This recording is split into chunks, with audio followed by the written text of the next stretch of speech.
You know why I like talking to you?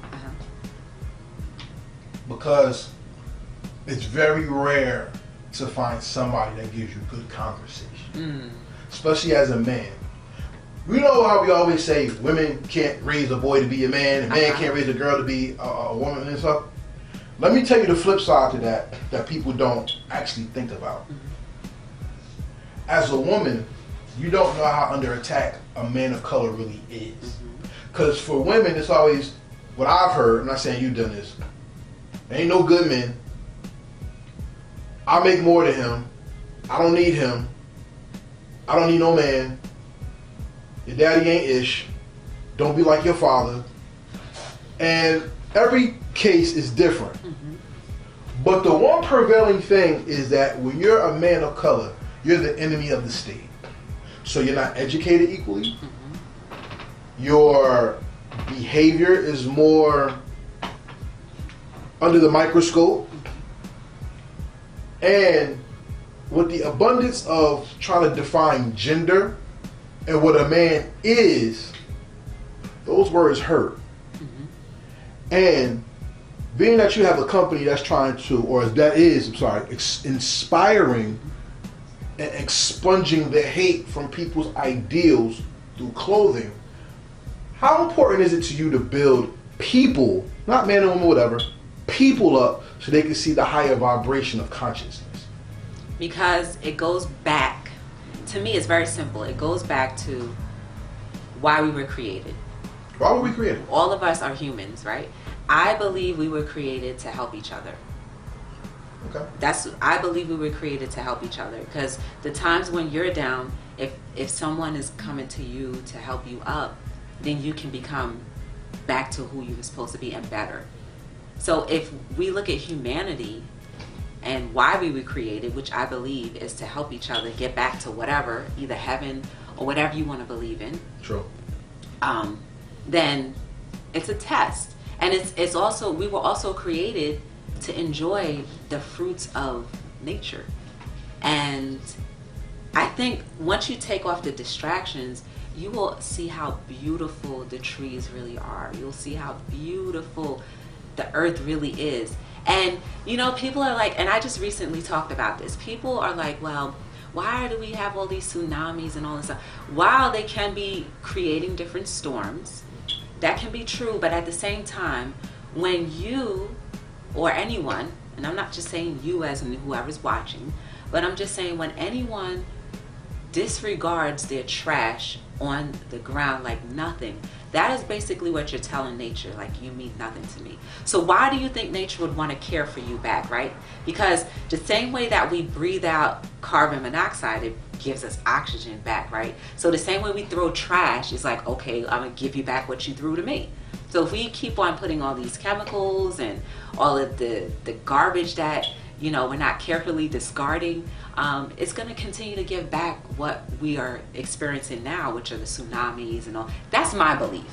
I think if we treated nature with the beauty and the splendor that it really is, like the same way that we are created beautiful and with a lot of splendor and power and all of that stuff. Because if you believe in God or your creator or whoever, you know that you were taught that you were given a little piece of that person or that being. So why is it not equally okay for us to believe that we have power? Right? Why is it not okay to think that? Interesting that you said that, because now I'm going to ask you this. We have people in our world that believe in the greater good.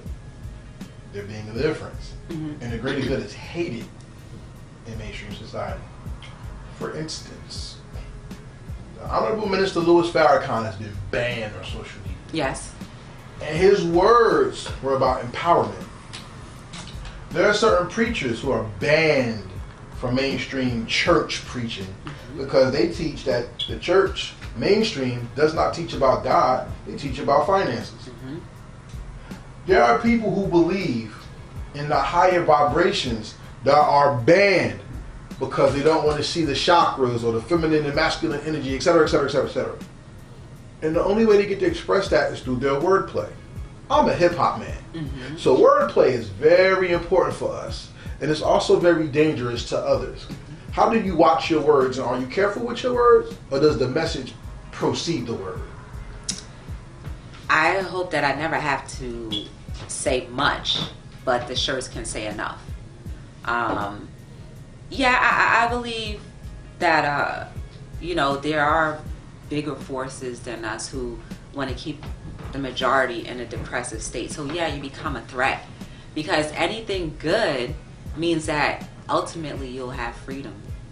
Like, freedom of mind is the most dangerous thing, because if you are a free thinker, then you will not need to be led. And being led is something that a lot of people want us to be under, and just it's not always good. But then again, it's control too. If you can't control the masses, then you have an out of control world, and there's too many people wanting to do their own thing, and some people can't handle people who can handle themselves. And so isn't that the American way though? Wasn't the American way do for self and to be your own person? Yet society has changed this to if you don't follow our rules, then you can't really fit in. You being a person that goes against the grain, what does it mean to you to define your own life and to inspire others through your own definition of it? I just use my example. I show myself my actions actually will have to speak louder than my words. Actions speak louder than words. So the act of putting on the shirt speaks more than you actually saying the message. Yeah, because it means something different from everyone. I don't want to, and that's another thing too. I don't want to take away what someone may be thinking. So like when I'm on YouTube, let's just say for example, when I'm on YouTube and you encourage people on the lives to give you thumbs up. But if someone is really feeling like they want to give me a thumbs down, I don't want to encourage them to think differently. I want them to feel like they have a choice in the matter, right? So I don't want to just say, oh, what this means to me. No, I want to know what it genuinely means to you. And then we can have a conversation about it. A lot of people love the "a paycheck is not a passion" t-shirt too. Yes, that's very true. This is how it came about. It was a conversation that I had with another person, and I was like, yeah man, a paycheck is not a passion. And I was like, ooh, that's a good t-shirt, and I just made that. But at the same token, for me it means two different things. Yeah, I'm gonna go real deep real quick. Go ahead. So you know how like there was a time not too long ago where we were seeing a lot of people who were killing their coworkers and just murdering employees and stuff because they were upset, right? Go back further. When we were in grade school, we're taught to be employees. Not everybody is supposed to be on the same level, right? You have some people who are true entrepreneurs and who should be leaders in businesses, but if you're teaching them to be beneath what they're supposed to be, you're going to suppress them. Fast forward, maybe, and I'm not condoning the behavior, but maybe those people who were that mad at their coworkers really should have been CEOs of a company and decided that, well, I'm at this age and it's too late for me to start over. I don't know why I keep on feeling suppressed. But I say to you, I don't care what age you are, because age is something that, I don't know, it just puts like a timeline on you.